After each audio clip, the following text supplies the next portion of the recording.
Hey everyone, this is Mike Trombley, NativeAudio. We have a very special treat here. Today we're going to be cooking with Pretty Bird Woman. This is my grandma, Yvonne. Say hi, Grandma. Hi. Very special treat. She actually flew in from Montana. She currently lives on the Blackfeet Reservation, and we're celebrating the Frybread Fuzz. And if you're not familiar, the Frybread Fuzz, this is a pedal that does everything from like a punchy crunch to a blistering fuzz. It sounds super rad, super sick, and it looks super good, but also it tastes super good. There's a recipe on the back that we're actually going to be walking through today. Let's get rolling into it. Thank you guys so much for tuning in, and let's start diving into the recipe.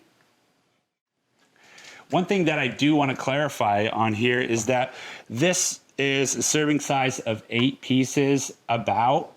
And today, because we're having an Indian taco party, Pretty Bird Woman here is going to be kind of going away from the serving sizes on here, but the steps are going to apply to your recipe on here. So you might see a couple variances in how much flour she's putting in and how much water and all that stuff.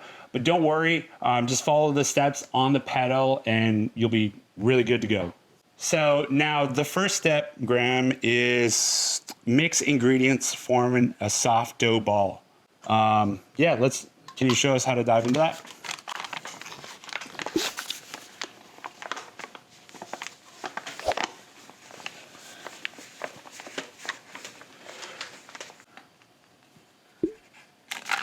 So you're basically just putting like the dry ingredients, right? Yes, Graham? putting the dry ingredients in.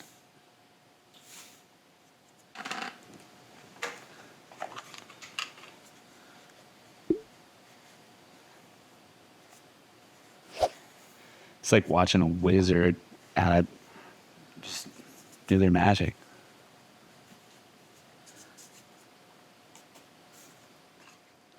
So now you stir, mix it all together.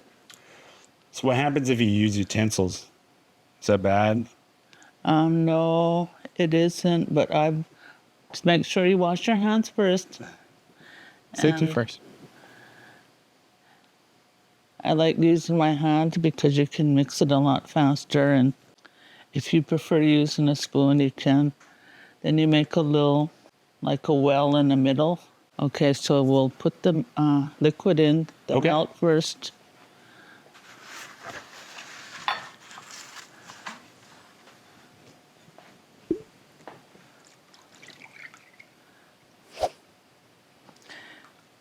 I'll start out with 2 cups since I'm doing a little bit bigger. Okay. I will use 2 cups of milk. Put in the milk. And again, the fact that you made that kind of well or kind of circle in the middle help keep all the liquids kind of centralized. Yes. Awesome. And then I'll put the water in, and I'm using, and that's about 2. Okay. 2 cups of water, which I will add to this to make it. I'll put maybe just a tiny bit in, but I will add the water as I go along. Okay. And now I'm using my hand, and I'll just mix that together. Now, when you say consistency, like what are you looking for? A soft, sticky, but not a watery, sticky ball. And then before I start kneading. And so, looking at here, the second step is gradually add flour until dough ball is not sticky. The flour is I leave enough flour on the outside to knead in. And when you knead in the flour, you don't put gobs at a time. Okay. You just turn your bowl. It's almost like pottery. Okay. And you just turn your bowl and you just gradually knead. And you don't knead in a whole lot at a time. And so again, what we're doing is we're just kind of taking the flour that's on the edges of the bowl Yes. and just kind of adding to Yeah. it. And if things get a little too thick, we have the water here Yes. that'll kind of help soften things up. Yeah. And yeah, once I do the water, I usually don't add after I've started kneading. Okay. Yeah, I just keep going around. So at this point, when you're starting to knead, because right now, what I'm seeing here is I'm starting to see a ball kind of formed. Yes. And so this is kind of the point where we're kind of done with the water almost. Yes, we're done with the water. Because now it's starting to get kind of a thick consistency. Right? Yeah. Okay. And I'm just going to keep going around until I just get it to where it's not sticking to my hand. Okay. And so is that the key? It shouldn't be sticking to your hand? No. Does not? Shouldn't be. Okay. Yeah. Oh, so it shouldn't be sticking in your hand. That kind of helps you know where you're at in the process. And when you knead it in and you press it down, and if it still sticks, then you still need to knead more. Okay. Yeah. It's a very good tip.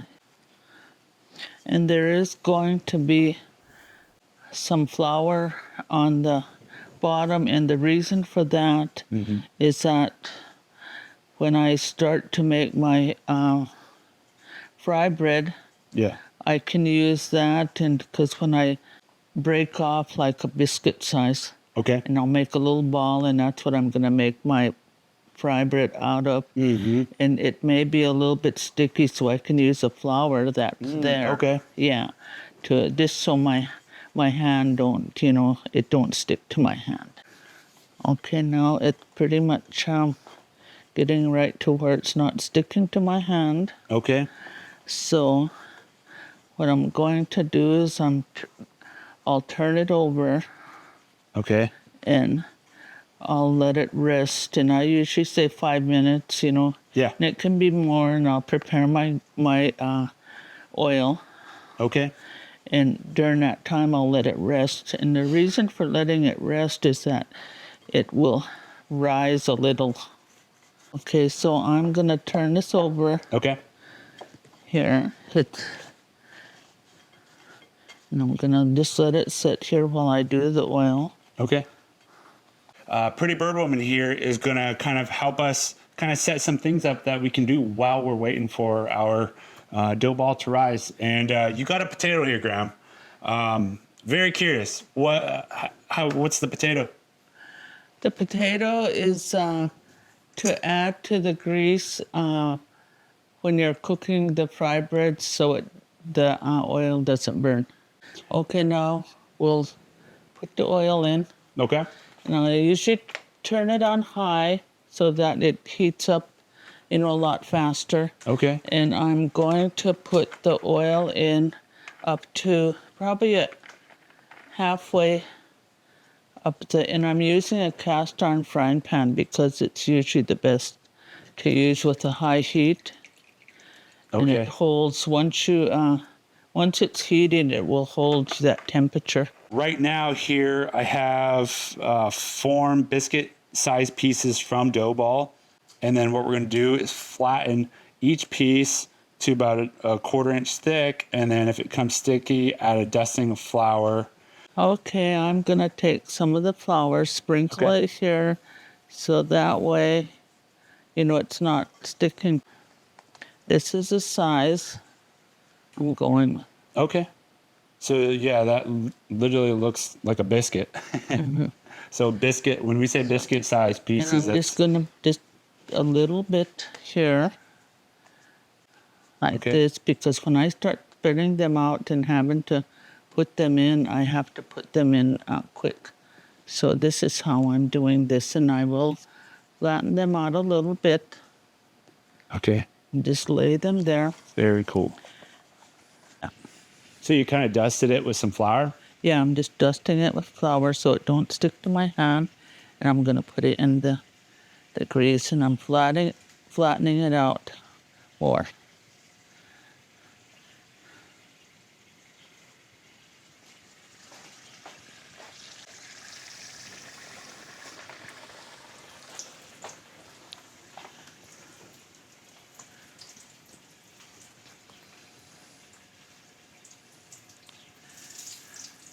Does it cook pretty quick on each side? That's what I'll find out. Just how Okay. I have to adjust it Oh, okay. as it cooks. Quicker.